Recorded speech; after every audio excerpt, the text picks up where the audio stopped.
Queda poco más de una semana para el halving de Bitcoin y además el mercado de criptomonedas se enfrenta a un mes importantísimo, el mes de abril.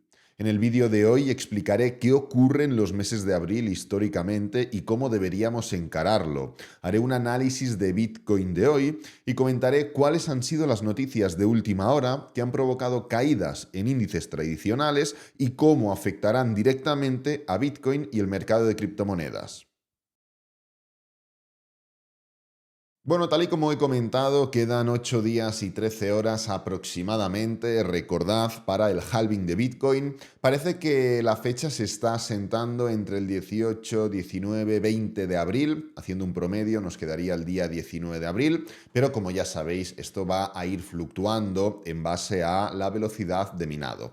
Independientemente de esto, vamos a ir directamente a por las noticias, ya que justamente ayer tuvimos datos económicos, más concretamente relacionados con el IPC en Estados Unidos, es decir, la tasa de inflación, que afectaron directamente al mercado, sobre todo a índices tradicionales como el SP 500, índices europeos, etcétera, etcétera, pero son datos que tenemos que tener en cuenta porque afectan también directamente al gráfico de Bitcoin y lo veremos durante este vídeo.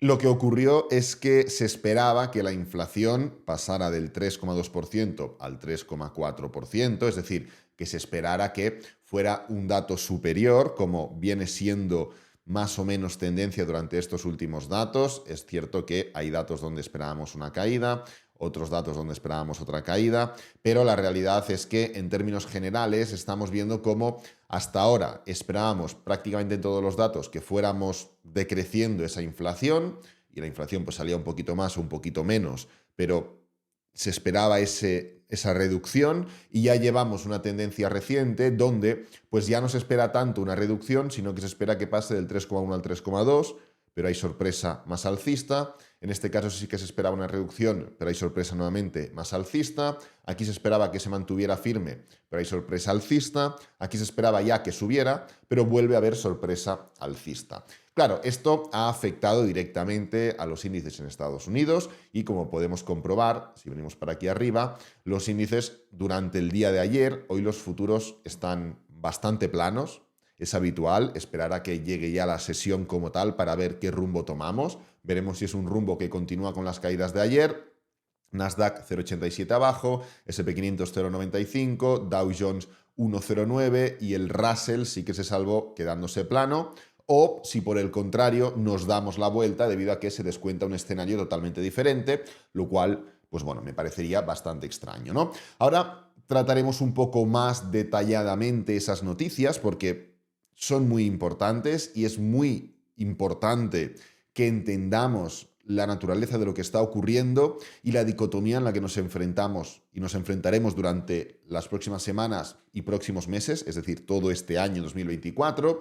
Pero primero quiero que veáis estas líneas verticales que he marcado de color violeta en Bitcoin. Esto es un gráfico semanal y no son ni más ni menos que el inicio de todos los meses de abril que ha vivido Bitcoin. ¿Por qué? Pues porque ocurre algo interesante durante los meses de abril y no solo durante el mes de abril, sino que es algo que no tenemos que direccionar solo al mes de abril, sino también podríamos decir a los meses colindantes, ¿no? Durante el mes de marzo, durante el mes de abril y durante el mes de mayo, lo que solemos ver en Bitcoin son como máximos o mínimos locales. Como digo, no es únicamente el mes de abril, pero durante esos 3 meses, esa especie de trimestre, Bitcoin acostumbra a formar en algún punto esos máximos o mínimos locales.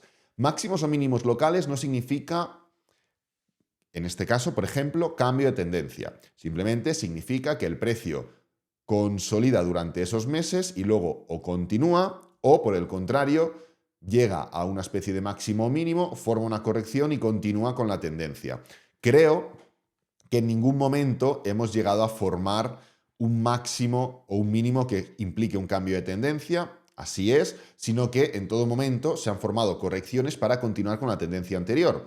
Pero bueno, vamos a sacar datos. Durante el mes de abril del 2023, fijaros, llegamos a esta zona de aquí y el precio inició esa especie de corrección. Durante el mes de abril del 2022, el precio llegó a este máximo de aquí e inició la continuación bajista. Durante el mes de abril del año 2021, el precio llegó a este máximo bastante importante de los 60 y pico mil puntos e inició un movimiento correctivo. En este caso ya empezamos a tratar también los meses anteriores o posteriores, y es que en el mes de abril del año 2020 no ocurrió nada, pero durante el mes de mayo sí que se formó este máximo para luego continuar. Si seguimos analizando, durante el mes de abril del 2019 se formó esta especie de consolidación para luego continuar. Durante el mes de abril del 2018 se formó esta especie de mínimo para luego formar ese movimiento correctivo. Y así sucesivamente. Es decir, no me voy a entretener a tratar todos los meses de abril, porque la verdad que sería tratar por tratar, pero podéis analizar vosotros mismos cómo en los meses de abril o meses colindantes, anterior y posterior, suele ser bastante específico, como habéis visto, el mes de abril, pero siempre tenemos que tratarlo todo desde un punto de vista general y natural y no relacionar exclusivamente un movimiento de corrección con un mes. Entonces, más allá de tratarlos individualmente de este modo, ¿por qué no venimos aquí y miramos cuál es el comportamiento histórico de los meses de abril? Porque la realidad es que el mes de abril es un mes donde históricamente se forman muy pocas caídas. O sea, es bastante sorprendente el hecho de que podamos esperar que el mes de abril forme parte de una especie de desaceleración o de máximo o de mínimo, y en cambio, si venimos a los datos, nos damos cuenta que el mes de abril solamente ha sido negativo en 1, 2, 3 y 4 ocasiones. Esto ya lo analizamos y es el segundo mes por debajo del mes de febrero, donde únicamente hay 1, 2 y 3 meses históricamente en negativo, y junto al mes de noviembre, diría. No, el mes de octubre, donde también hay 4. Es decir, el mes menos rojo ha sido febrero, con solo 3 meses históricamente rojos, pero luego ya viene abril y viene octubre con solamente 4 meses rojos en toda la historia. Es decir, es sorprendente cómo la realidad, y además fijaros qué tipo de meses en rojo son. Abril del 2021, 1,68% abajo. Abril del 2015, 2,90% abajo. Abril del 2014, 2,71%. Es decir, son meses que tienden a ir al alza en general o en realidad en base a esto. Pero luego vienes al gráfico y te das cuenta que forman parte de esos máximos o mínimos, sobre todo hemos visto máximos locales, para formar movimientos de correctivos y luego continuar con la tendencia alcista. Entonces, simplemente quería estipular esto en cuanto a datos para pasar ahora a realizar un análisis técnico de la última hora de Bitcoin y luego ir incrementando la dificultad, por así decirlo, con los datos y diferentes datos de inflación, etcétera, etcétera, diferentes temas económicos muy importantes que es importante tratar. ¿Qué es lo que estamos viendo ahora en Bitcoin? ¿Qué es lo que está pasando en Bitcoin? Estamos viendo cómo lo que hemos estado comentando hasta ahora va dando los resultados, simplemente porque la falta de dirección de esto que se está formando inhabilita que realmente podamos entender si el precio en el corto plazo va a tomar una dirección o va a tomar otra, porque estamos dentro de un rango. Y en el rango lo único que puedes determinar es cuál es la parte inferior y cuál es la parte superior, y saber que de abajo vamos arriba y de arriba vamos abajo. Entonces, esto está tomando ya cada vez más forma de movimiento similar a este de aquí. No por la caída, no por este movimiento a la baja, sino porque estuvimos viviendo una tesitura donde el precio de Bitcoin ya venía con una sobrecompra importante, llegó a formar esta especie de máximo en este punto de aquí, inició pues ese pequeño movimiento correctivo, el precio se levantó, volvió a rechazar este máximo, volvió a caer, volvió a rechazar este máximo, volvió a caer un poco, volvió a rechazar este máximo. Es decir, empezó a tomar una especie de dirección de triángulo de reversión. ¿Por qué de reversión? Porque estábamos en nivel de resistencia sobre esta zona de 44, 45, 46 aproximadamente, pero en el momento en el que rompió la parte inferior del triángulo y que con lo cual podía dar paso a un cambio de tendencia, el precio, en vez de confirmar ese cambio de tendencia y romper también los mínimos anteriores, lo que hizo fue falsa ruptura y ¡pam!, nos levantamos. Y el precio continuó como si no hubiera pasado nada. ¿Por qué digo que estamos adquiriendo una estructura similar? Pues bueno, simplemente porque Lo que ocurrió en este momento provocó que el gráfico semanal no llegara a formar ese cambio de tendencia y no llegara a iniciar ese movimiento en forma de pullback, sino que todo se quedara como una especie de consolidación horizontal por encima del nivel de resistencia anterior de los 40.000. Aquí lo tenemos, la resistencia semanal, estoy diciendo, y el precio siguió como si nada. Pues ahora volvemos a estar por encima del nivel de los 64.000, de este nivel de anterior resistencia semanal, y el precio no está siendo capaz de iniciar ese movimiento a la baja. ¿Podemos de algún modo anticipar si vamos a ir hacia una dirección o hacia otra? De forma precisa, no. Si analizamos datos y analizamos métricas, sí que podemos decantarnos, y es literalmente lo que venimos haciendo durante estas semanas atrás. Pero la realidad es que si entendemos que ese pullback semanal va a ser determinado por el gráfico diario, y el gráfico diario no nos está ayudando a determinar qué dirección va a tomar, simplemente porque está formando un rango, tenemos una dificultad importante a la hora de utilizar el gráfico diario, es decir, la temporalidad inferior, para saber qué va a hacer la temporalidad superior. Entonces, vuelvo a lo mismo, o como mínimo, vuelvo a explicar lo que yo estoy haciendo, que es al final lo que hago en todos los vídeos, y es a decir que en este tipo de situaciones lo importante no es intentar saber hacia dónde vamos a ir. Lo importante es saber cuáles son los condicionantes de cada dirección. Y para esto tenemos ya la parte inferior del rango marcada, tenemos la parte superior del rango que la acabo de marcar ahora, y sabemos que lo habitual es que en este tipo de estructuras de la parte superior vayamos pues nuevamente a la parte inferior, pero va a haber una ruptura. Este rango va a formar una ruptura. No solo una, ya sea al alza o sea a la baja, con lo cual lo que tenemos que hacer es enfocarnos en analizar cómo llega el precio a la parte superior o a la parte inferior del rango. Porque lo que ocurre en el medio no lo podemos predecir, porque es pura volatilidad. Pero si nos enfocamos en cómo llegamos a esa parte superior, es decir, donde estamos ahora, o cómo llegamos a la parte inferior, sí que podemos determinar con algo más de precisión si realmente este movimiento impulsivo viene a romper la parte superior del rango y con lo cual dejar atrás este movimiento, literalmente como hicimos aquí, y pasar a otra cosa, o si por el contrario, la forma a través de la cual estamos llegando a esta parte superior del rango es desacelerada y lo más probable es que de aquí volvamos a pasar aquí, sin saber la forma a través de la cual vamos a pasar, porque por eso estamos en un rango. Dicho esto, ¿qué es lo que tenemos que hacer? Entender que en gráfico diario ya estamos en un nivel clave y determinante, porque ya estamos muy cerca de esa parte superior del rango, y pasar al gráfico de 4 horas para sacar pistas sobre cómo estamos llegando a esta zona de aquí, saber si hay probabilidades de que rompamos este nivel y entender si el gráfico semanal seguirá como si no hubiera pasado nada o si mantendrá esa especie de estructura de desaceleración. Venimos al gráfico diario, al gráfico de 4 horas, perdón, voy a eliminar esto, esto, esto y esto. Esto no sé de qué análisis forma parte, pero creo que era importante. Y un momento, voy a copiar la parte superior del rango, vendremos aquí, la pegamos. ¿Y qué es lo que estamos encontrando? Estamos encontrando como el precio ahora mismo lo que ha hecho es rechazar la parte superior del rango y venir a la parte intermedia. Esto no es que sea solo la parte intermedia, sino que es el nivel de los 69.000. Es la zona esa de resistencia semanal que estamos comentando, porque conforma como esa especie de doble techo previa al mercado bajista que hemos estado viviendo recientemente, o mejor dicho, hace un par de años ya.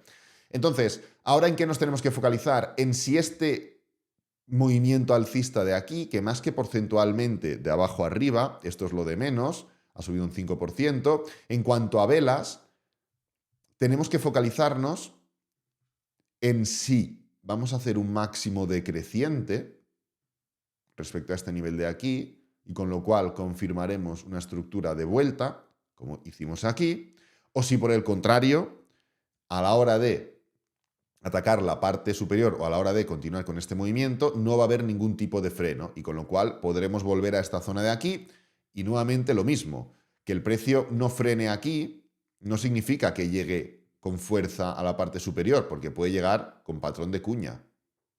Doble techo, patrón de cuña, para abajo. Lo único que ahora, de forma inmediata, en lo que tenemos que focalizarnos es en esto de aquí, en qué tipo de velas se forman aquí para saber si el máximo es decreciente y mostramos una señal de debilidad clara. Es en lo único en lo que nos tenemos que focalizar ahora mismo. Que esto no muestre señales de freno, continuamos y vemos qué estructura se desarrolla. Pero la realidad es que el gráfico diario mantiene este rango, el gráfico semanal mantiene esta desaceleración, los datos previos, durante y posteriores al halving nos indican que lo habitual es formar correcciones, el mes de abril forma máximos locales, eso es así, lo hemos visto, más allá de que pueda ser históricamente un mes alcista, podemos subir un 3% y a partir de ahí formar una corrección mayor. No tengo ni idea ni me importa. Pero lo que también está claro es que ya hace muchas semanas donde hemos estado tratando diferentes datos históricos objetivos de lo que suele hacer Bitcoin en ciertos momentos determinados y le ha dado igual todos los datos a Bitcoin y los ha roto todos para bien, entendiendo bien como una subida. Así que, bueno, al final es simplemente ponernos siempre del lado de la probabilidad para acertar o, mejor dicho, rentabilizar de forma correcta el mayor número de ocasiones, teniendo en cuenta que en el corto y medio plazo pues habrá muchos errores. Independientemente de esto, como digo, estamos en un punto trascendental y es muy importante que seamos capaces de entender lo que está ocurriendo, ya que la inflación está de algún modo encallada entre esta zona del 3 y esta zona del 4 aproximadamente. Entre el 3 y el 4% tenemos la inflación encallada y no es algo positivo. ¿Por qué no es algo positivo? No es algo positivo no por pensar que podamos formar un nuevo pico de inflación. Yo creo que esto ahora mismo no creo que ni lo sepan los propios economistas, pues imaginaros que lo sepamos personas que no hemos estudiado economía, ¿no? Pero es importante que entendamos que esta tesitura es más complicada de lo que nos creemos, ya que estamos en un contexto de mercado donde la Reserva Federal de Estados Unidos tiene un problema importante. Tenemos los tipos de interés en 5,25, 5,50 puntos básicos. Los tenemos más altos que nunca desde hace décadas y décadas y décadas. Y la inflación está en un punto donde está empezando a reducirse, o lleva ya mucho tiempo reduciéndose, mejor dicho, pero se está encallando. ¿Qué tiene que hacer la Fed? ¿Mantener los tipos de interés elevados para hacer que la inflación o para obligar a la inflación a ir reduciéndose? Si lo hace durante mucho tiempo, va a provocar una recesión. Porque si tú estás castigando a la economía durante mucho tiempo, bajarás la inflación, eso es así, pero lo que ocurrirá es que provocarás una recesión. Porque estás evitando y castigando las empresas, estás castigando la riqueza o sensación de riqueza de las personas y estás, de algún modo, intentando forzar a que esa inflación baje de forma artificial. En cambio, si lo que ocurre es que la Reserva Federal de Estados Unidos ve ese problema y dice, vale, yo voy a empezar a bajar los tipos de interés y los empieza a bajar antes de tiempo, ¿qué pasará con esto? Que si ya hemos frenado con los tipos de interés elevados, ¿qué pasará si empiezan a reducirse? Que volverá a subir. Y en el momento en el que volvemos a tener otro pico inflacionario, volvemos a entrar en una recesión. Con lo cual ya nos vamos dando cuenta que el hecho de la historia que nos vende la Fed de aterrizaje suave, sin recesión, etcétera, etcétera, no es creíble. Es más, ya hemos estado repasando estas últimas reuniones de la Fed, del FOM, etcétera, etcétera, que Jerome Powell habla de que es posible el aterrizaje suave, es decir, sin recesión, pero que además a corto plazo no valoran un aterrizaje forzoso. Con lo cual ya va dando largas de cara al 2025, algo muy importante.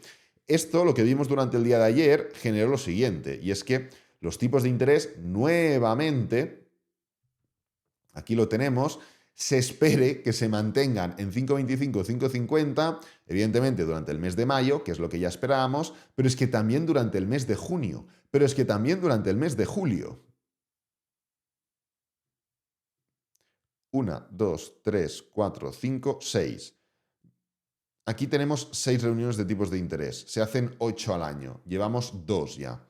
Se esperaba que ya en la anterior se reducieran los tipos de interés. Y no ha pasado, no ha ocurrido. Se esperó luego para la siguiente, la del mes de mayo, la siguiente que vamos a tener. No va a ocurrir desde hace tiempo. Se esperaba entonces para junio, con N. Llevamos así un mes y medio, más o menos, 2 meses. Parece que tampoco va a ser. Ahora ya plantan que no es que vaya a ser para julio, sino que será para la siguiente, para septiembre. Esto nos está demostrando que el mercado tiene realmente miedo ante estas posibles subidas inflacionarias, porque valoran más la posibilidad de que se castigue a la economía manteniendo los tipos de interés elevados durante mucho más tiempo para reducir la inflación, antes que se entienda que la inflación va a poder ir tirando a la baja y se empiecen a bajar los tipos de interés. ¿Qué es lo que ocurre cuando castigas durante mucho tiempo la situación económica? ¿Evitas una recesión? No. ¿Puedes hacer bajar la inflación? Sí, como ocurrió en el año 2008, pero claro, la inflación baja, pero el mercado también puede caer y forma una caída deflacionaria. Es decir, inflación baja no es sinónimo de no hay recesión. Lo hemos visto muchas veces en la historia. No tiene que caer el mercado dentro de un periodo inflacionario, también puede ser dentro de un periodo deflacionario. Evidentemente, lo habitual y lo que vemos normalmente es que pues, la inflación está muy arriba, el mercado entra en recesión, forma caídas, la inflación va bajando por esos tipos de interés, etcétera, etcétera, y llega un momento en el que se dejan de subir los tipos de interés, se empiezan a reducir para volver a fomentar el consumo y el mercado vuelve a subir y pues bueno, luego la inflación vuelve a subir y esto es el ciclo económico de toda la vida. Pero el punto en el que nos encontramos ahora mismo es muy importante por eso. Es muy importante porque vamos entrando en una dinámica en la que ocurra lo que ocurra, se mantengan los tipos de interés más tiempo elevados o menos tiempo elevados, vamos a tener recesión.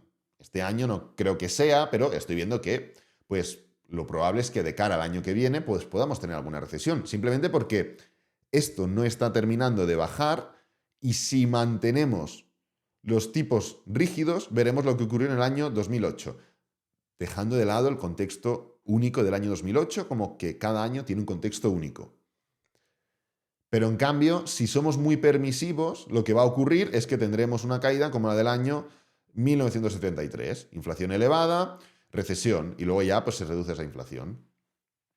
Claro, ¿esto cómo afecta a Bitcoin? Porque esto es importantísimo, ya que la situación en cuanto a tipos de interés, la situación en cuanto a datos económicos, afecta de manera directa a el comportamiento de todos los activos del mundo, literalmente. Y en el caso de Bitcoin, y no solo Bitcoin, sino también, aquí tenemos interest rates, sino también en términos generales de dominancia, de criptomonedas, etcétera, etcétera, también tenemos afectaciones. Y esto lo hemos tratado muchas veces. Lo voy a poner de color azul mejor.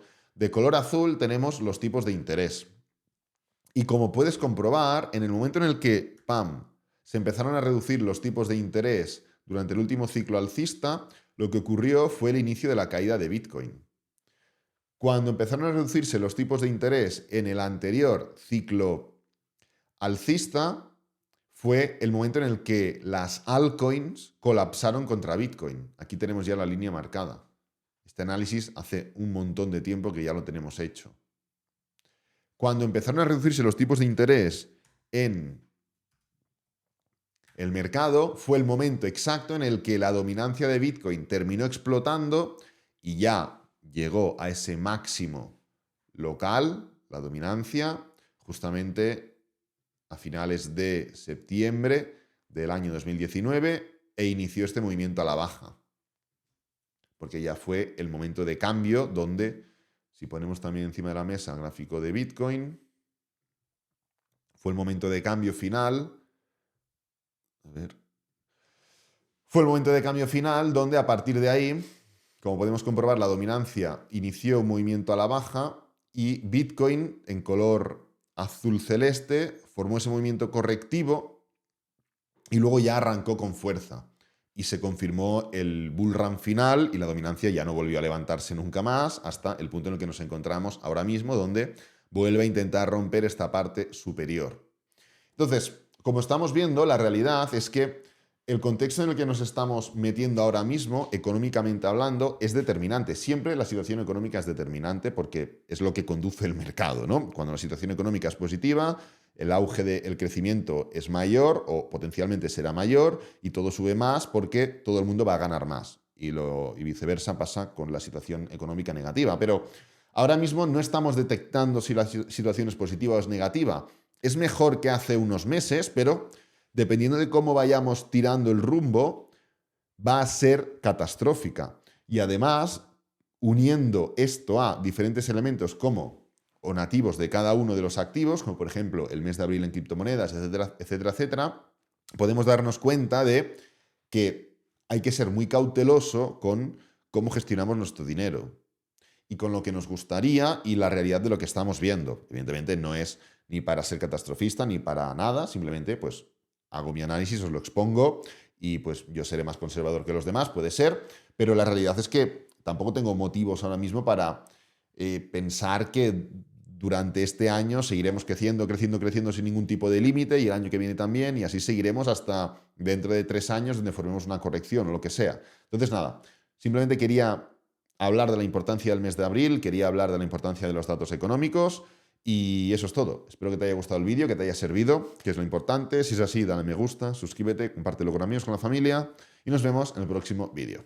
Adiós.